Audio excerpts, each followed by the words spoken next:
കടുത്ത പോരാട്ടങ്ങൾക്കും ജനകീയ പ്രതിഷേധങ്ങൾക്കും ഒടുവിൽ ഫലം കാണുന്നു.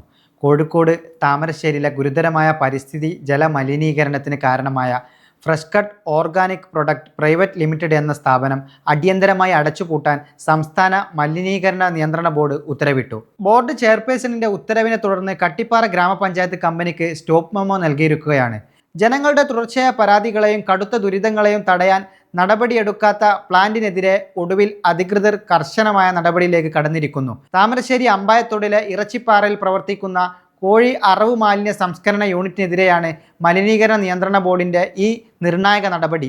ഇവിടെ നിന്നും സമീപത്തെ ജനവാസ മേഖലയിലേക്ക് ഒഴുക്കിവിട്ടിരുന്ന മാലിന്യങ്ങൾ വലിയ ആരോഗ്യ പ്രശ്നങ്ങൾക്കും ജനരോഷത്തിനും കാരണമായിരുന്നു. ചട്ടലംഘനങ്ങളുടെ പരമ്പര തന്നെയാണ് ഇവിടെ നടന്നിരിക്കുന്നത് റിപ്പോർട്ടുകൾ സൂചിപ്പിക്കുന്നത്. കോഴിക്കോട് ജില്ലയിലെ വിവിധ ഭാഗങ്ങളിൽ നിന്നുള്ള അറവുശാല മാലിന്യം കോഴി മാലിന്യങ്ങൾ സംസ്കരിക്കാനാണ് ഈ സ്ഥാപനം പ്രവർത്തിച്ചിരുന്നത്.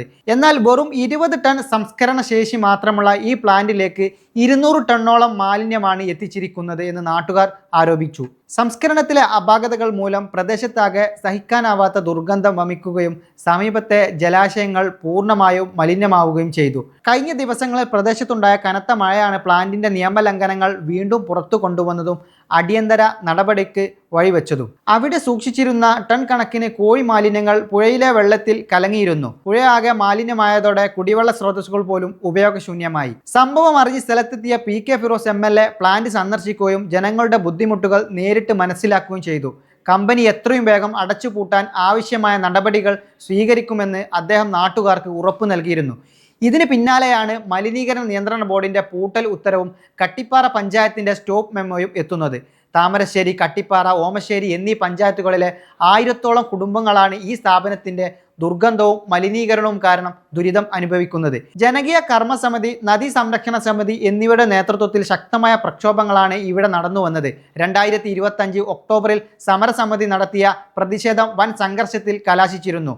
പോലീസും നാട്ടുകാരും ഏറ്റുമുട്ടുന്ന അവസ്ഥ വരെ കാര്യങ്ങളിലെത്തി. അത്രത്തോളം സഹിക്കെട്ടാണ് അവിടുത്തെ സാധാരണക്കാർ തെരുവിലിറങ്ങിയത്. ലാഭക്കൊതി മൂലം പരിസ്ഥിതി നിയമങ്ങളും പൊതുജന ആരോഗ്യവും കാറ്റിൽ പറത്തി സ്ഥാപനങ്ങൾക്കുള്ള ശക്തമായ താക്കീതാണ് ഫ്രഷ് കട്ടിനെതിരെയുള്ള ഈ പൂട്ടൽ ഉത്തരവ്.